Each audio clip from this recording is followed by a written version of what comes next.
Okay, everyone, we're back on it. For those of you who don't know, my name is Lance Ash, and for those of you who don't know what this is all about, this little refresher course. A little over 8 years ago, the post office, which I work for, moved all of us to a facility an hour away. So I got an extra hour to drive to get to work and an hour to get home every morning. So it's 2 hours wasted every day. So the whole point of this YouTube channel started off as a way to use up some of that time, to make some of that time productive. So I started doing this, I'll call it a radio program, sort of a podcast. I've been thinking about posting the audio track of these videos on some podcast thing related to YouTube, but I haven't gotten around to it yet. Anyway, it's just a way to make use of this time. If I had, a lot more time, I would do a show every single day, but our internet connection is not that great, so one show a week is all I can manage, really. Anyway, had a good weekend. And that's the other thing I was going to explain. I'm in the car driving to work right now. For those of you who don't know the drill. Anyway, a good weekend. Finished a painting. Finished a song and posted it. Posted a new issue of my online magazine, which is on my blog. There's somebody watering their lawn, as if that's necessary. Anyway, so really interesting to see that in the news, Trump is going to skip the first Republican debate in favor of a softball interview with his lickspittle Tucker Carlson. President Trump, what makes you so sexy? Well, Tucker, there's many answers to that question. I can't do Trump's voice. And second bit of news, the Russian Mars spacecraft ended in failure when it crashed into the moon's surface. What a way to show the people of Russia that you're in intelligent control of their money by wasting millions of dollars on a foolish venture and and sending probes to the moon. Anyway, let's go over what's in the bag first, CD wise, what I've brought with me. I'm gonna get around this corner. I have to drive with one knee while I do this. My nose is driving me crazy. Did you see that woman that was attacked by an otter? Hold on, I gotta sneeze. Shit. I gotta sneeze again. God. Damn it. Anyway, this woman was attacked by an otter, and it showed pictures of her after she was, recuperating in the hospital. She had stitches on her nose. The damn thing almost bit her nose off. Why is this guy driving 50 fucking miles an hour? Come on, pick up the pace, buddy.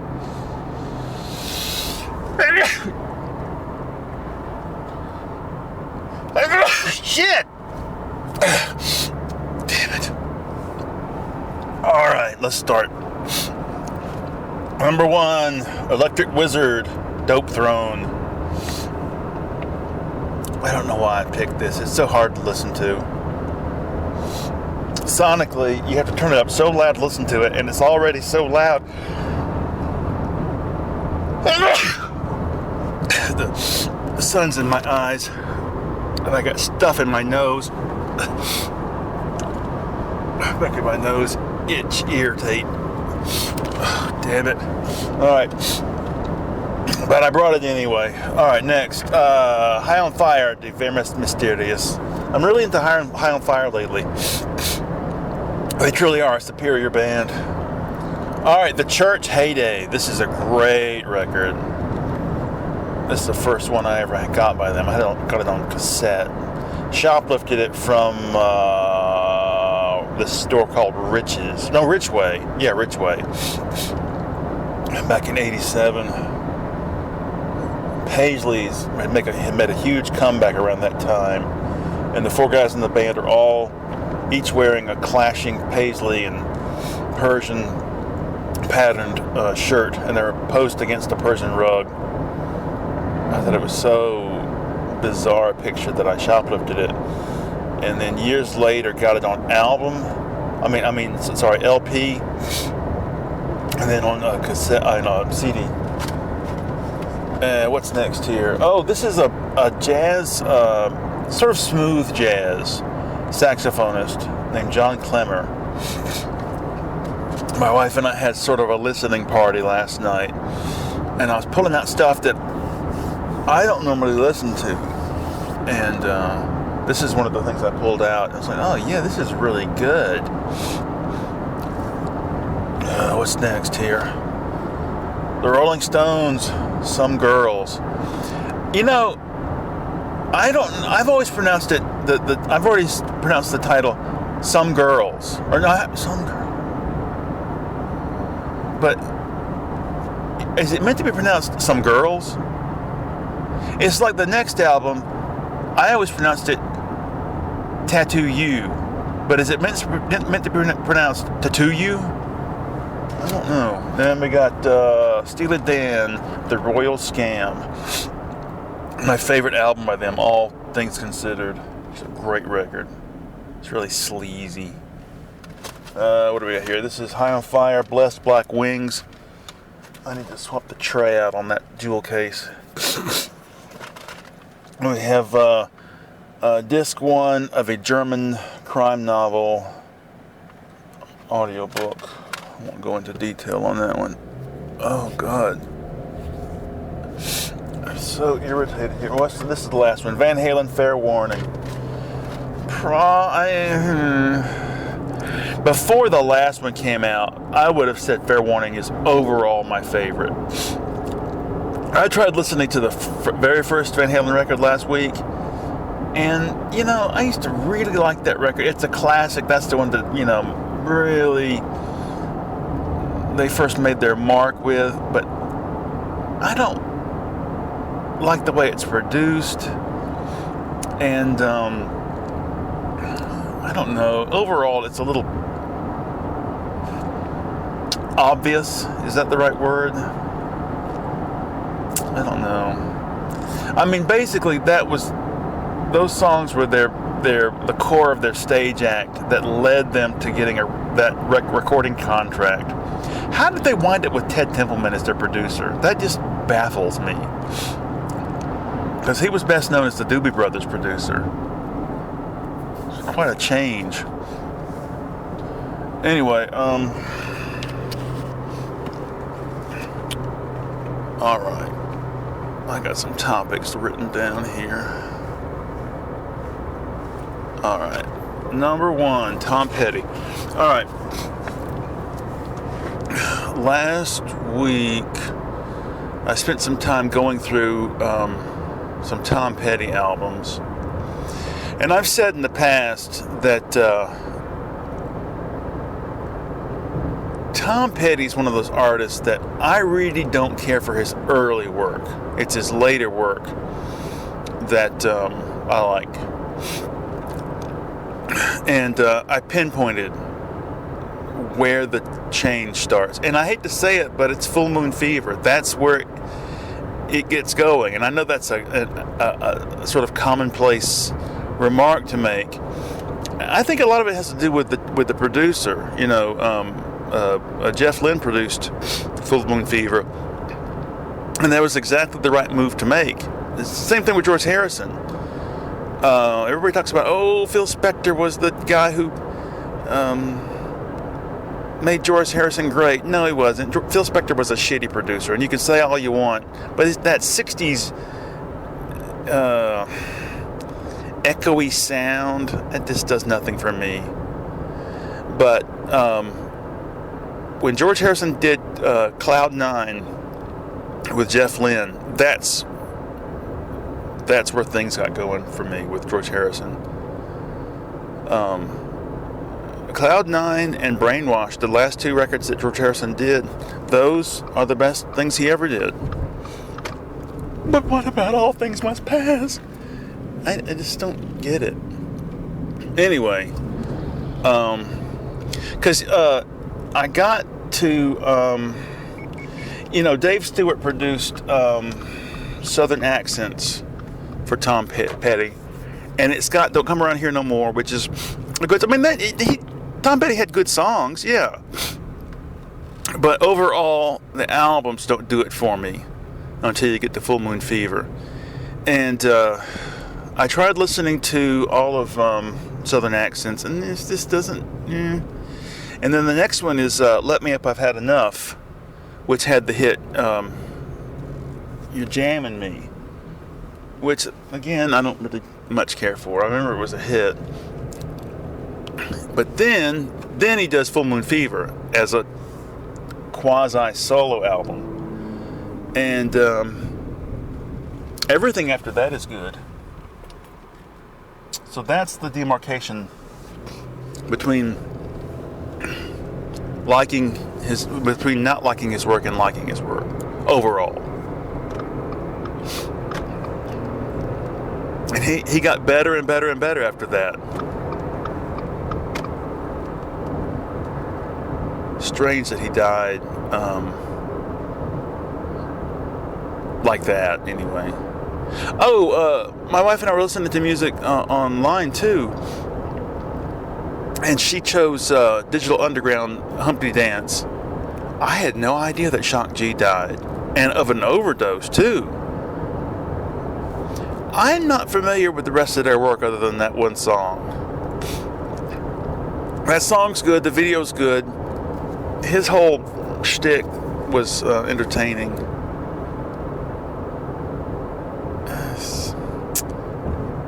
I don't know. When you adopt a persona like that, you got to wear a costume. You got to wear the makeup, the fake nose. I think it limits you. That's one of the reasons. I mean, if you explore my work, you'll know that I went through 11 years where I worked under the pseudonym Toadskabode, which is a magic word I came up with when I was about 6 or 7. And ultimately, I found it limiting because it wasn't just a stage name, a nom de plume. It was also a whole character. It was a character in my writing. It was a cartoon character as well. And ultimately, I just felt like you need to drop this because it's just getting too confusing for me as the artist. I mean, who am I?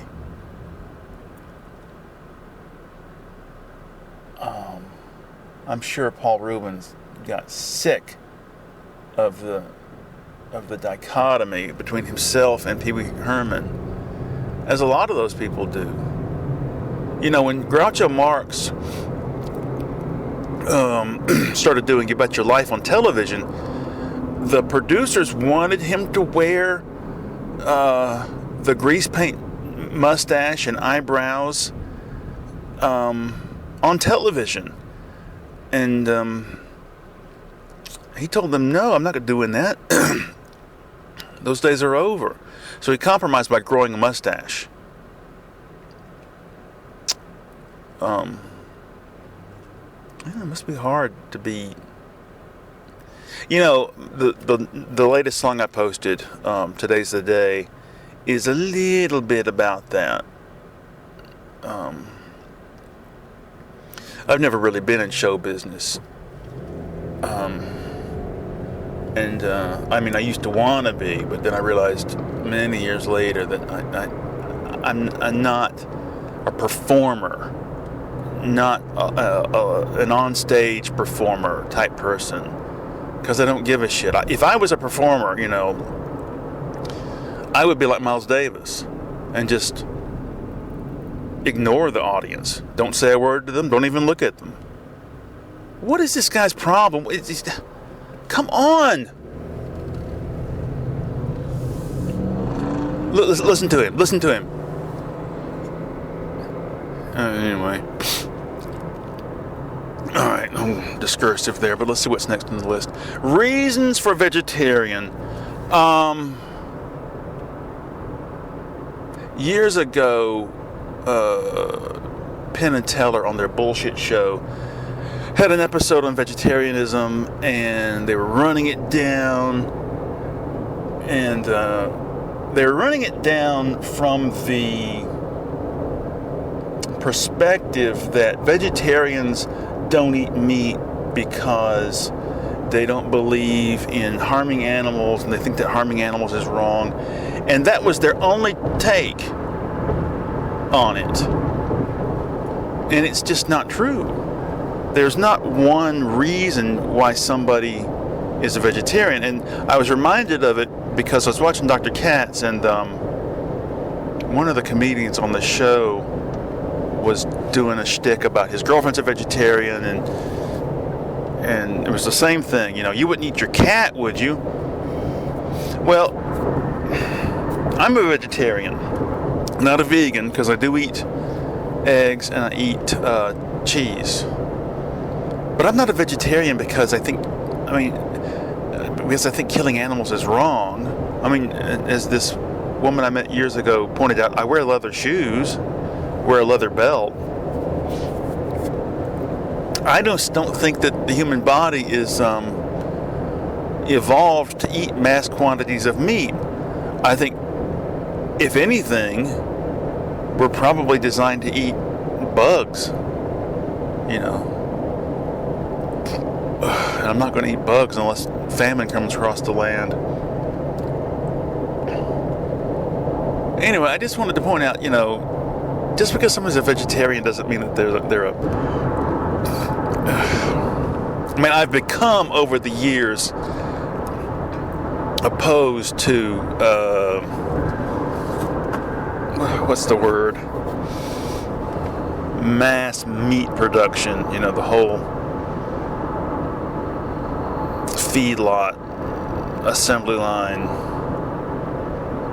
thing. But anyway, all right. What's next on the list? Getting older.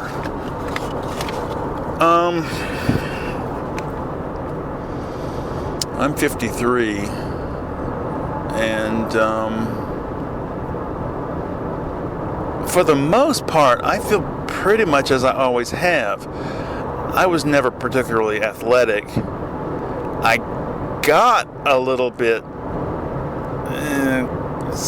I don't want to say athletic, but I got into, when I was a kid, I was a lazy, fat asshole, and I hated exercise and all that. But when I was 15 or 16 or so, I started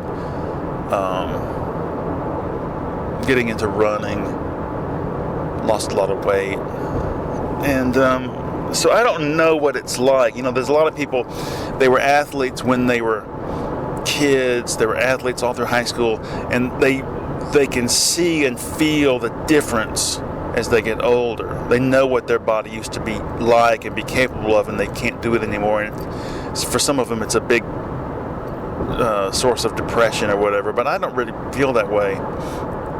And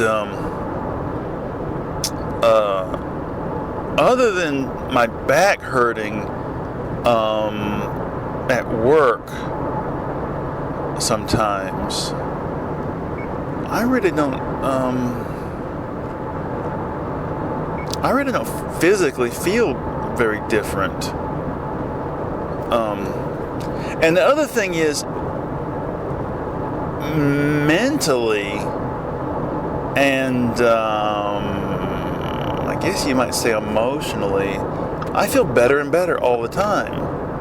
I don't understand people who see this slow, sad decline. Oh, my best years were back in high school or college, or I was on top of the world when I was 25, and oh Lord, I don't feel that way. And I think part of it has to do with the fact that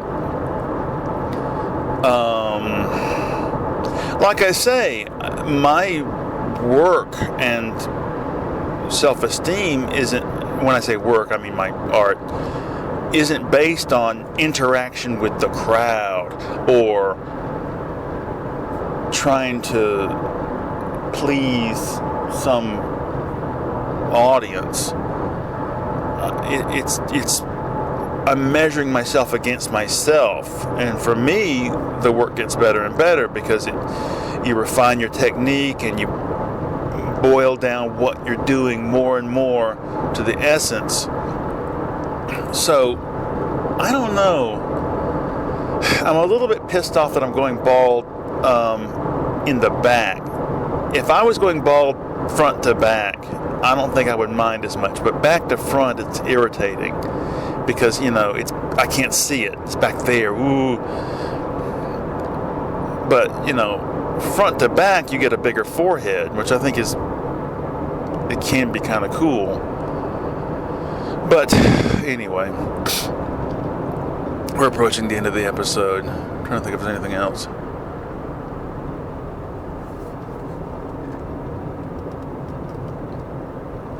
I don't know.